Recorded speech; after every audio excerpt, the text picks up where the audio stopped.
Manners and etiquette in Canada. The stereotype of the polite Canadian may be cliché, but it does have some basis in reality.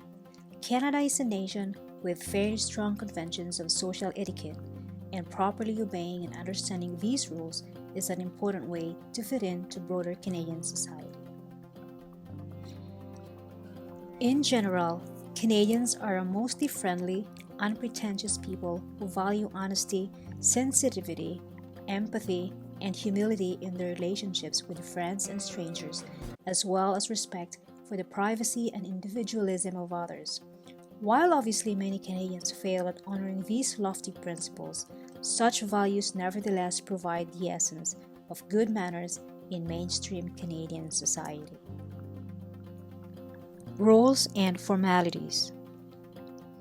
Canada is usually considered a mostly egalitarian country in the tradition of other Western democracies, meaning respect for hierarchy is not considered a particularly important value in daily life. Modern Canadian children are usually permitted to be relatively outspoken and independent from a young age, and may talk to adults, even teachers or parents, in the same casual way they do to friends. Dressing for the occasion. Most corporate Canadian workplaces embrace a dress code known as business casual. Ties and jackets for men have become increasingly uncommon in all but the most formal or high-ranking office settings. Canadian attitudes towards time. For the most part, Canadians are quite literal about time and schedules. If someone says to come at 3 o'clock, he usually expects his guest to be there at 3 o'clock. Unexplained lateness of more than 15 minutes is considered rude, and an apology will probably be expected. Likewise, earliness of more than 15 minutes is usually considered presumptuous and may cause an awkward surprise for a host who is not yet ready. Most Canadians with full-time jobs work from roughly 9 a.m. to 5 p.m. Monday through Friday. 12 noon is usually considered lunchtime, while 6 p.m. is approximately when most families eat dinner.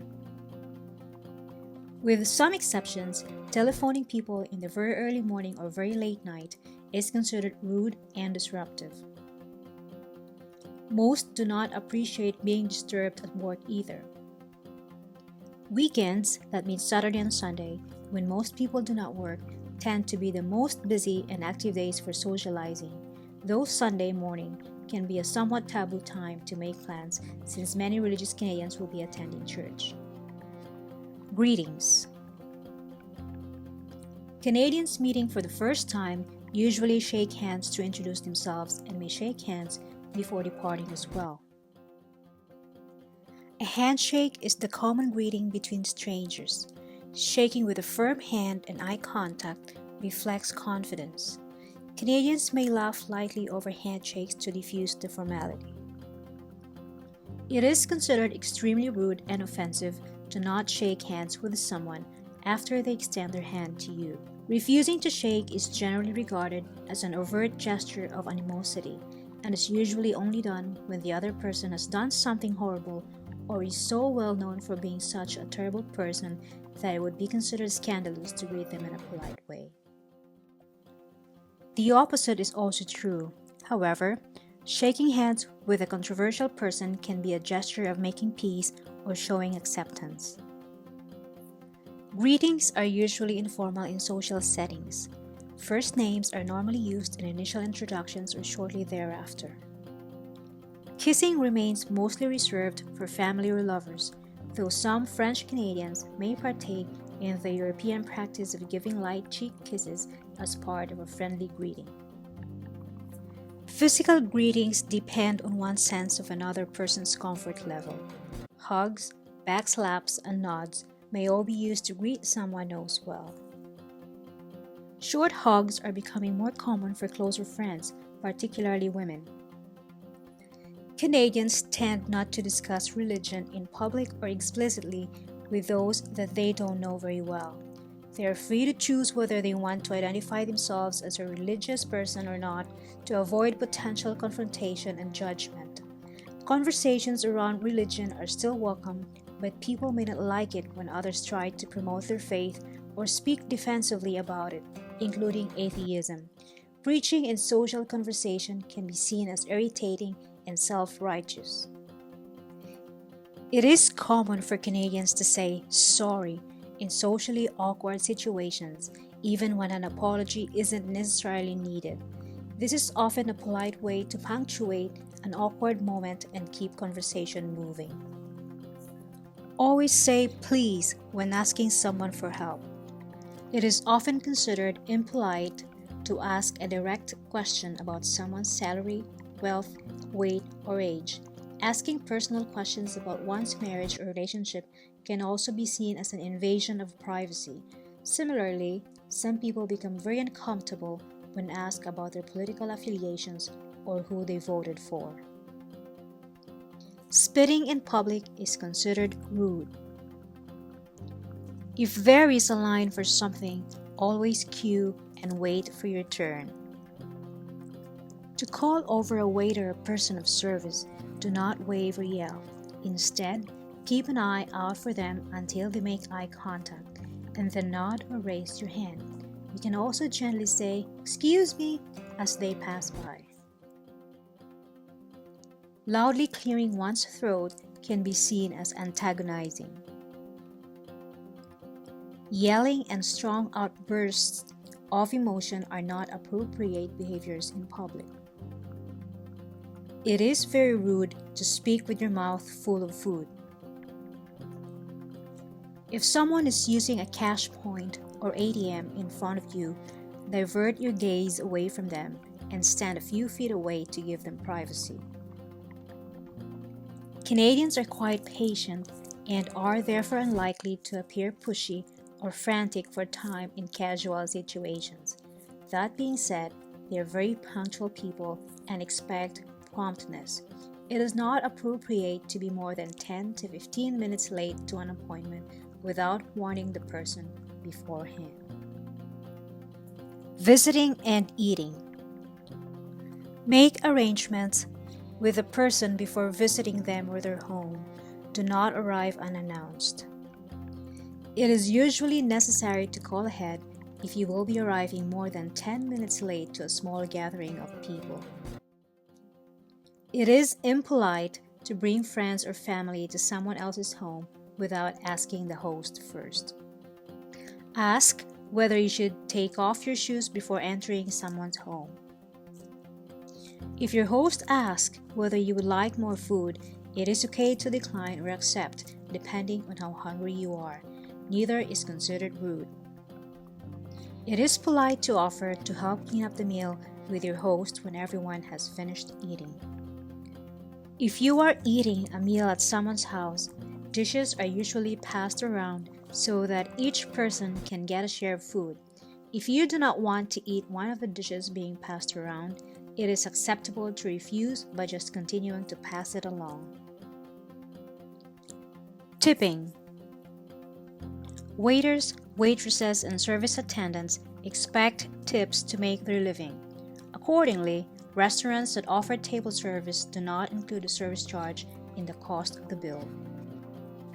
Canadians usually tip 15 to 20% of the cost of the meal as a general standard. More or less can be tipped, depending on the quality of the service. Taxi drivers, hairdressers, and barbers also expect similar tip percentages. Bellhops or valet parkers only expect about $1 as a tip. Gifts are usually only given on special occasions and are almost always accompanied with a card. People tend to open gifts in front of the giver, either upon receive them or later along with other presents. For occasions that require a gift, example, birthday, wedding, baby shower, a modest value of about $25 is acceptable unless you know the recipient very well. It is distasteful to give cash or money as a present. However, gift cards are okay if the shop they are for holds a specific significance to the recipient. Gifts that are given as a personal gesture outside of a special occasions are often grander or more heartfelt. For example, to reflect deep gratitude for a favor someone has done for you, you may give them sports tickets or take them to an expensive restaurant. Token gifts may be given when visiting a house. Example, wine or chocolates. In Quebec, flowers are commonly sent to the host before holding dinner parties. Expensive wine is a good gift for this occasion as well. When you are in Canada, you might need to be familiar with the following. Follow through on your word if you offered to do something. Respect the multicultural nature of their country and be culturally sensitive during communication. Be aware that communication is slightly more formal in Canada. Like for instance, swearing is less appropriate. Try to broach subjects and conversation appropriately with this in mind. If you do something inappropriate, it can be good to point out your own social indiscretions and apologize for them before another person brings them up or the opportunity passes. This varies depending on the situation, but Canadians are generally open to forgiving those who acknowledge their mistakes. Ideally, be yourself while keeping a calm, low-key, and light-hearted attitude toward things. These are the don'ts. Do not boast or make ostentatious comments that give the impression you see yourself as superior to others. Canadians generally find this contrived and obnoxious. Avoid confusing Canadians with those from the USA. Some Canadians perceive themselves as being humbler and less gregarious than those in the USA and may see it as a negative comparison. It is best to ask people with a North American accent whether they are from Canada first and be corrected from there. Avoid public displays of anger or other emotions that could cause a social distraction. Canadians generally avoid raising their voices or crying in public. Avoid becoming overly combative or argumentative about contentious topics. If you wish to discuss controversial topics, approach the conversation with calmness and openness. A Canadian is more likely to engage with you if you remain respectful and intellectually informed about the subject as opposed to emotionally charged. Do not refer to Indigenous people of Canada as natives or Indians. These terms are now widely considered offensive. First Nations, Indigenous, or Aboriginal are more appropriate descriptors. Verbal communication. Canadians are relatively indirect communicators. They try to avoid creating conflict by taking careful measures to remain polite throughout discussion. Non-verbal communication. Eye contact. Eye contact should be maintained directly and broken intermittently. People often make enough eye contact to show their sincerity, but do not hold it for long durations to the point it seems scrutinizing. Neglecting to make eye contact during a conversation can signify boredom or disinterest. Physical contact. Canadians tend not to touch each other much during casual conversation. Good friends may hug, but people are generally not tactile with those they are not close with. A man showing a great deal of physical contact to a woman, particularly in the workplace, can be seen as sexual harassment. Personal space. Canadians do not appreciate it when others invade their personal space and often keep about an arm's length distance between themselves as well as in crowded situations such as queues. Gestures. Canadians tend not to gesticulate very much during conversation. However, most usually enjoy conversing with those who do, as it gives the impression that the person making them is very interested in the conversation. In contrast to some other parts of the world, Canada is not a nation with a lot of obscene or offensive gestures. In general, most rude hand or body gestures are done knowingly and can be easily avoided as a result. Middle finger raised is an extremely obscene gesture of anger or frustration towards someone else, often used while driving. Thumbs down is a mild gesture of disapproval. Elbows on the table while eating is generally considered rude in formal settings, though common in more casual situations. Eating with an open mouth or talking with a full mouth is considered gross. Yawning is considered rude if the yawn isn't covered by a hand. Pointing or staring at strangers is considered rude and a form of leering. Thank you for watching and see you next time.